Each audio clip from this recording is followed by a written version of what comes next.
Let me tell you an interesting story, a bank robbery. But this isn't just a story. This is a message, a lesson on how perception beats reality, and how the system, even the strongest, most rigid system, can be bent, understood, and navigated when you see its cracks. Northern Europe. A man sat in a small apartment, the television flickering in the background. News anchors spoke about rising security, tighter systems, stronger controls. Banks were becoming impenetrable. He smirked, not because he was reckless, but because he understood something they didn't. The system wasn't strong, it was predictable. He had spent years inside it, observing routines, studying guards, watching employees stop thinking the moment something looked official.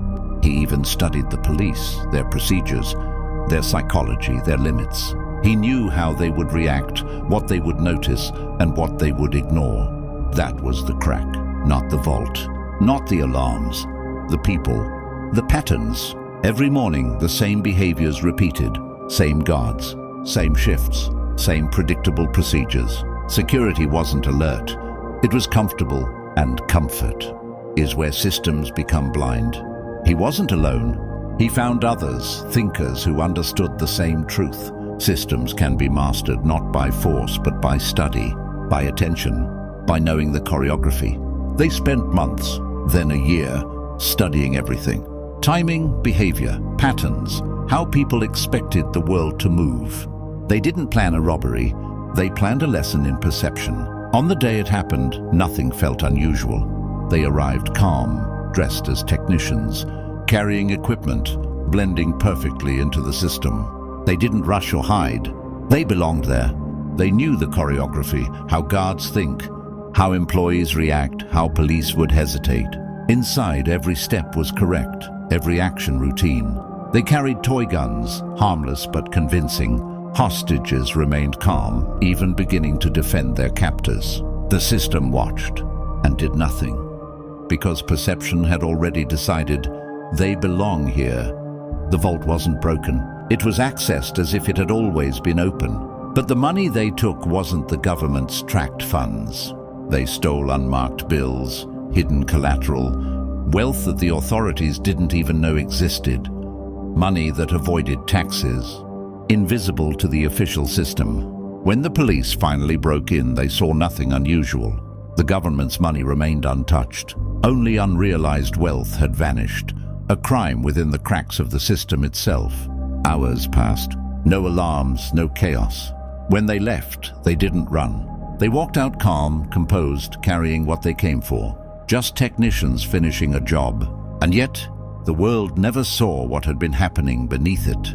For years they had built a tunnel, silent, patient, hidden from sight. While the system defended what was visible, they prepared the invisible. For a moment they had rewritten reality. They didn't break the system. They moved through it. They saw the cracks, exploited patterns, and bent perception. Not with force, but with observation, discipline, and foresight. They didn't take just any money. They stole over 2.6 million in unmarked bills, funds the government didn't officially know existed. They targeted collateral from the wealthy, leaving the state's records untouched. The vault, the gold, the official money, they never touched it. They were not greedy. Every move was calculated. Every object had a purpose. Their singular objective was clear. Take only what was unmarked, invisible to the system.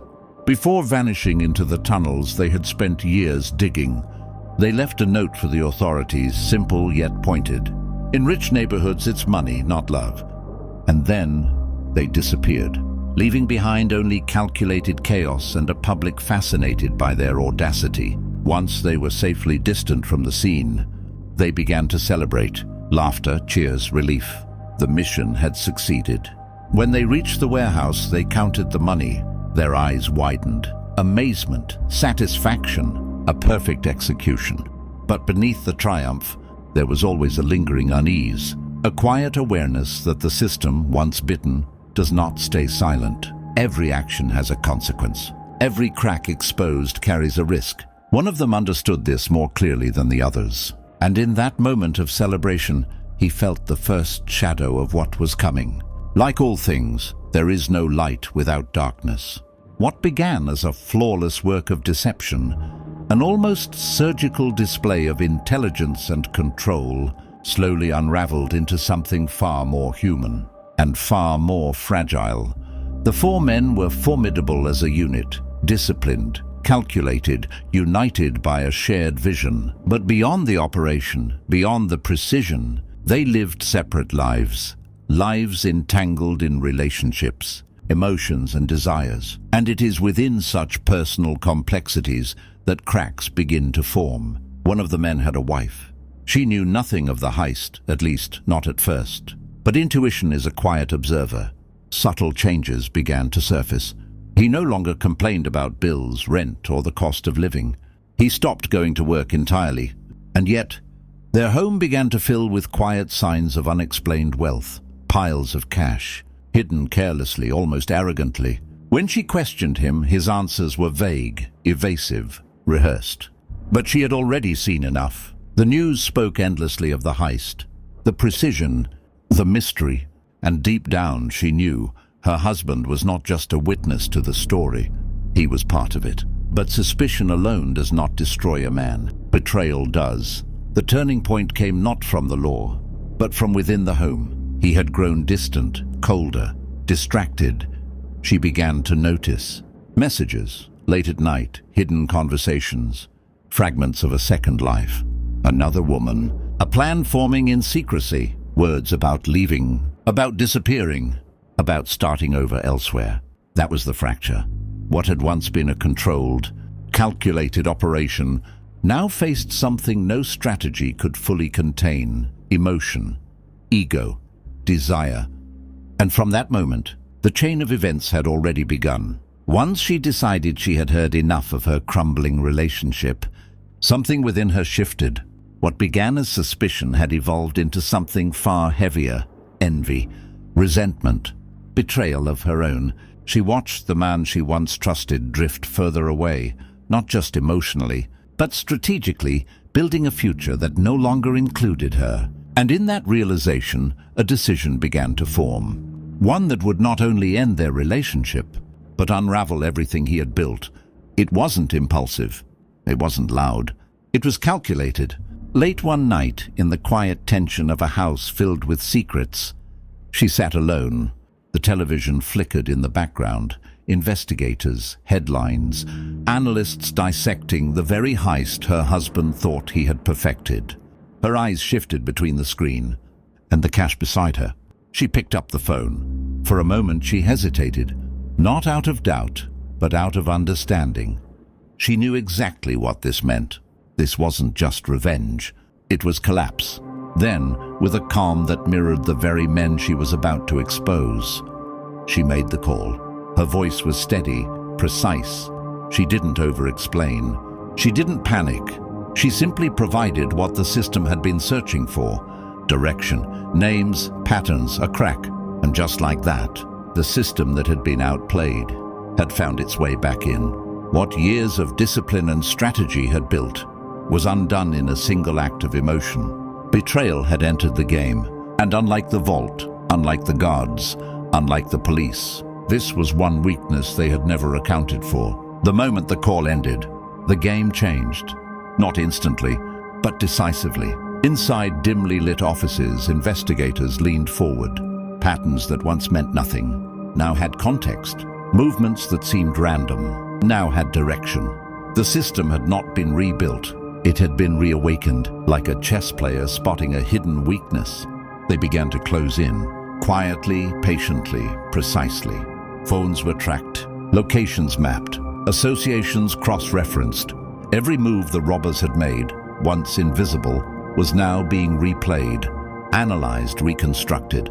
They didn't rush, because they understood something now. These were not ordinary criminals. They were thinkers, strategists, and to catch a strategist, you don't chase, you corner. Days passed, then weeks.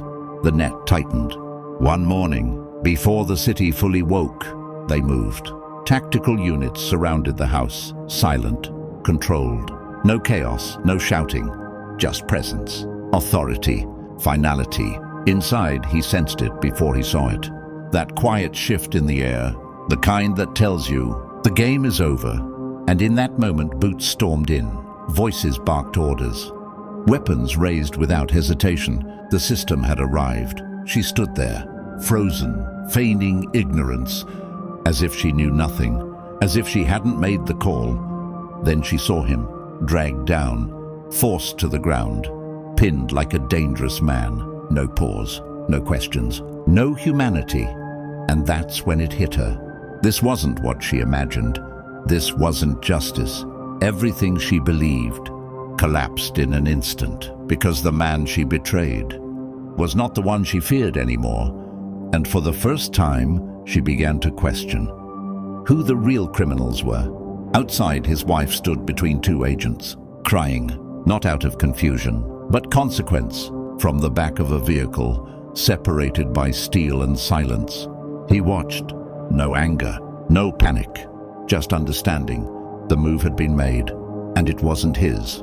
The others were found the same way. Quietly, methodically, without spectacle. Patterns betrayed them. A familiar route taken too often, a careless transaction, a contact that lingered too long. What once looked like precision now revealed repetition, and repetition is traceable. One by one, the system followed those faint threads, tightening the net until there was nowhere left to move. Immediately, the incident spread like a virus. Within hours, it was everywhere. Headlines, screens, conversations. But the public wasn't excited. They were disturbed, not by the heist, but by her. How could she? Because to them, this wasn't just a crime. It was exposure, a revelation of cracks people had always sensed, but had never seen so clearly. What these men had done didn't feel like theft. It felt like art, precision, mastery, a demonstration of how the system could be studied, understood, and outmaneuvered. Groups began to form. Voices grew louder. Crowds gathered outside stations and courtrooms, not in fear, but in defiance. They marched, demanding a different kind of justice, not punishment, but recognition. Because in their eyes, these men hadn't just robbed a bank. They had awakened something. And once people see the system for what it is, it's no longer just a system. It becomes a battlefield. Now the courtroom became the stage, not of judgment, but of confusion. The prosecutors struggled, not because there was no crime, but because there was no clear crime to define. How do you charge men for stealing money that was never officially recorded? Money that didn't exist in the system, yet existed in reality? Every argument circled back on itself, because the truth was uncomfortable. The money they took was already outside the law, untaxed, hidden, unacknowledged, a crime before it was ever stolen. The judge listened, patient, analytical, yet visibly unsettled. This was not a case of force. No broken vault, no violence, no panic. Even the hostages complicated the narrative. One by one they testified, calmly, clearly. They didn't harm us. They spoke to us with respect. They were controlled. Some even defended them. Not out of fear, but out of recognition. The courtroom shifted. What was supposed to be a trial began to feel like a debate. Then one of the men stood to speak, calm, composed, unshaken. This was never violence, he said. It was design, a study of systems and their blind spots. He paused, letting the weight of it settle. We didn't break the system. We understood it. A silence followed, heavy, unavoidable, because in that moment, the line between criminal and strategist blurred, and the question no one wanted to ask became clear. If the system can be studied, predicted, and bypassed without force, then what exactly had they done wrong? And in the end, it wasn't the vault, the guards, or the police that brought them down. It was betrayal. They mastered the system, its patterns, its psychology, its blind spots, but they failed to master themselves. And that is the lesson hidden in the heist. Study the system, observe the people, know the rules and the psychology behind them. Master perception before you act, and always think several moves ahead, because the system only looks unbreakable In reality, it waits for someone to notice the cracks.